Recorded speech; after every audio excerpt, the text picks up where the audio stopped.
প্রিয় দর্শক, আসসালামু আলাইকুম। আমি আছি আপনাদের সাথে মোহাম্মদ আব্দুল আওয়াল। দেখতে পাচ্ছেন যে আমার পাশে খেজুর একবারে লাল মিষ্টি। বর্ণের হয়েছে। আসলে সৌদি আরবের খেজুর এই বাগানটিতে প্রায় 12 বিঘা, 10 থেকে 12 বিঘা হবে। এই বাগানটিতে প্রায় প্রত্যেকটা গাছে কিন্তু খেজুর এরকম ভাবে ধরে আছে। আসলে এই খেজুরগুলো দেখতে কিন্তু অনেক অনেক ভালো লাগছে এবং দর্শনার্থীরা কিন্তু এই জায়গাটিতে আসে এবং ছবি তুলে, কেউ দেখা গেলো যে খেজুর কিনে, আবার কেউ গাছ নিয়ে কেনার যায়। জন্য এই জায়গাটিতে আসে। এই জায়গাটিতে যদি আপনারা আসেন তাহলে বাংলাদেশে কিন্তু এই প্রথম কিন্তু সৌদি আরবের খেজুর চাষ হচ্ছে বলে জানা যায়। চাঁপাইনবাবগঞ্জের শিবগঞ্জ উপজেলার সোনা মসজিদ মির্জাপুর গ্রামে আমরা দেখতে পাচ্ছেন এই যে সেই খেজুরগুলো আমরা দেখতে পাচ্ছেন যে এক ভাই কিন্তু দাঁড়িয়ে আছে। তিনি কিন্তু প্রায় সফলের দ্বার প্রান্তে কিন্তু এই জায়গাটিতে পৌঁছে গেছে। যে সৌদি আরবের খেজুর প্রায় এই বাগানটিতে 10 থেকে 12 রকমের খেজুর রয়েছে। আমরা মোশাররফ ভাইয়ের কাছে চলে যাব। হ্যাঁ মোশাররফ ভাই, আপনি কতদিন থেকে এই খেজুর মানে চাষ করছেন? আমি 2019 সালের 25 অক্টোবর থেকে এই খেজুর বাগানটি রোপণ করি এবং এই বাগানটির নাম দিয়েছি আমি স্বপ্ন ছোঁয়া নার্সারি। এটি আমার দেখালো স্বপ্ন ছোঁয়া নার্সারি। এবং এই স্বপ্ন ছোঁয়া নার্সারিতে যখন 2021 সালে খেজুর আসে, তো কিছু সংখ্যক খেজুর আসলে তখন আমি অনেক আনন্দের সহিত, আগ্রহীর সহিত আমি এই বাগানে মানে আরো উঠে পড়ে লাগি যে এই বাগানে সফলতার মুখ আমি দেখতে পেয়েছি। 21 সালে 2200 কিছু খেজুর আছে এবং 2300 অনেকগুলোই খেজুর আছে। এবারকার 24-এ ব্যাপক খেজুর। আচ্ছা, আপনার শুরুটা মানে এই যে আপনি খেজুর চাষ করছেন, আসলে মানে শুরুটা আপনার কিভাবে হয়েছিল?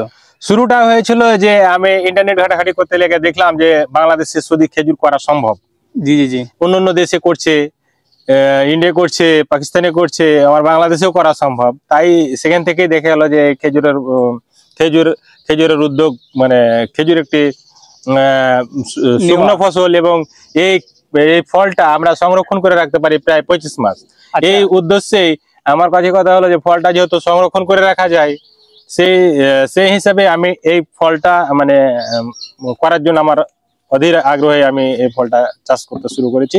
এবং এই ফলটাকে আমি রোদে শুকার পর এটা কাঁচাও বিক্রি হয়। আবার দেখা হলো যে যদি কাঁচা বিক্রি না হলে যেটুকু হয়তো থেকে গেল, সেটুকু আমি অবশেষে সেটাকে শুকিয়ে আবার আমি সংরক্ষণ করে রাখতে পারবো এবং গোটা বছর ধরে বিক্রি করতে পারবো। আচ্ছা, আপনি যে খেজুর প্রথমে আপনি যে খেজুরের গাছগুলো চারা রোপণ করেন, এগুলো আপনি কিভাবে সংগ্রহ করেছেন, কিংবা চারা রোপণ আপনি কিভাবে করলেন? কোথা থেকে চারা আমি রোপণ করেছি? এখানে দেখা গেলো যে এই জমিটিতে আমি চারা রোপণ করেছি, প্রায় 3 ফিট বাই 3 ফিট গর্ত করেছি। গর্ত করার পর একটি চারা ওই গর্তের মধ্যে রেখে দিয়েছি। দেখা গেলো যে গাছ আস্তে আস্তে আমার বড় হয়েছে। আমার 18 মাসের মাথাতে বাগানে খেজুর আছে। আচ্ছা, আপনার শুরুটা এই যে আপনি এই চারা রোপণ করলেন, এতগুলো যত্ন নিলেন, আসলে কিভাবে শ্রমিক খাটালছেন, এই বিষয়গুলোতে আপনার কেমন লেগেছে যে আপনি সফল হতে পারবেন কি পারবেন না? শুরুর দিকে দেখা গেল যে একটু দ্বিধাশঙ্কা থাকলো। আমি নিশ্চিত যে খেজুর হবে, এরকম ইনশাল্লাহ খেজুর হবে। আমি অন্য জায়গায় যেহেতু দেখছি ব্যাপক খেজুর হচ্ছে, সেহেতু আমার বাংলার মাটিতে খেজুর হবে এই নিশ্চিত পরিকল্পনা, নিশ্চিতভাবে আমার যে সফলতা ধরতে হলে আমাকে পরিশ্রম করতে হবে। এই পরিশ্রমের জন্য এই পরিশ্রমটা আমাকে অক্লান্ত পরিশ্রম করতে হবে এবং অক্লান্ত পরিশ্রম করেছি। তার কারণেই আজ আমার এই সফলতা। আচ্ছা, আরেকটা বিষয় যে শুধু খেজুর হবে বললেই হবে না, তার পেছনে লেগে থাকতে হবে, শ্রম দিতে হবে, এটাই হলো আসল কথা। আচ্ছা, এই বিষয়গুলো আপনার খেজুর গুলা আসলে আপনার এখনকার অনুভূতিটা কেমন লাগছে? যে খেজুর গুলো আপনার একবারে সচক্ষে গাছে একবারে লটকে আছে, আসলে একটা ভালো লাগার বিষয়।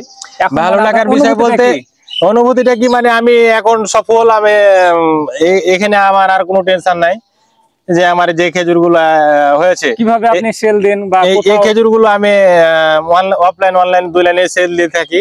কেউ কোরিয়ার বিকাশে লেনদেন করে থাকি, শুধু বিকাশ এবং কোরিয়ারই লেনদেন করে থাকি। কেউ যারা বাগানে আসা সম্ভব নয়, তারা যদি বলে যে আমাকে 1 কেজি 2 কেজি 5 কেজি খেজুর লাগবে, আমি দিয়ে থাকি। কিভাবে পরিশ্রম করেন কিংবা যত্ন কিভাবে নেন খেজুরের? এই খেজুরের যত্ন কিভাবে নিই? যত্ন হলো যে শুরু থেকেই আমি যে পলি দিই, পলি আবার ফের দেখে গেল যে নেট দিই, পলি দিই। এটা যেহেতু আমার বাংলাদেশে বৃষ্টি, প্রচুর বৃষ্টি হয়, জি, জি। সেই বৃষ্টির কারণে আমরা এই নেট গুলো ব্যবহার করি এবং পলিগুলো ব্যবহার করি এবং পোকার হাত থেকে এই নেট ব্যবহার করি এবং এই ফলগুলো ন্যাচারাল অবস্থায় পাই। আচ্ছা, আপনার এই যে বাগানটিতে আসলে কতজন মানে শ্রমিক কাজ করে? প্রায় 7-8 জন শ্রমিক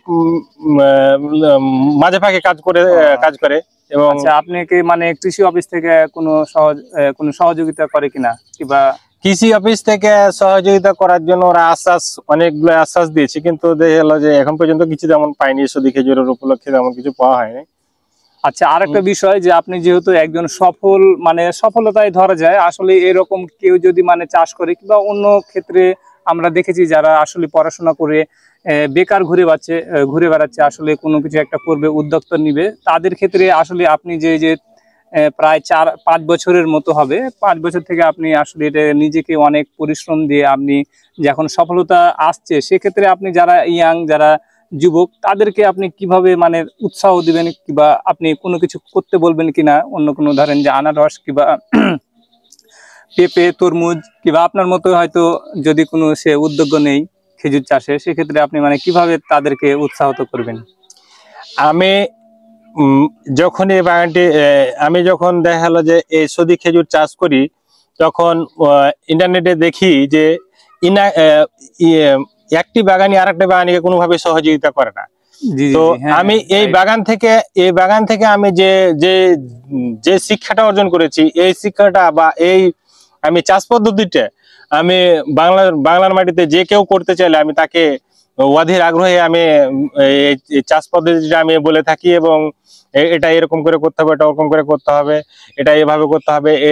অনেকে হোয়াটসঅ্যাপে ছবি দেয়, অনেকে দেখালো যে ভিডিও দেয়। আমি ওর মানে রোগগুলো আমি দেখার পর আমি যতটুকু জানি আমি তাকে সহযোগিতা করে থাকি এবং তারা ওই স্প্রে করে, কেউ আবার দেখালো যে গোড়াতে সার প্রয়োগ করে হোক, মানে যে কোনো ভাবে এটা তার সমাধান করে দিই, তা দেখা গেল যে তারা সফল হয়। প্রিয় দর্শক, এই ছিল আমাদের চাঁপাইনবাবগঞ্জ থেকে, আমাদের খেজুর বাগান থেকে আমরা সেখানে রয়েছি এবং আপনাদেরকে আরো কিছু ইনফরমেশন আমরা জানিয়ে দেওয়ার চেষ্টা করব। সবাই ভালো থাকবেন।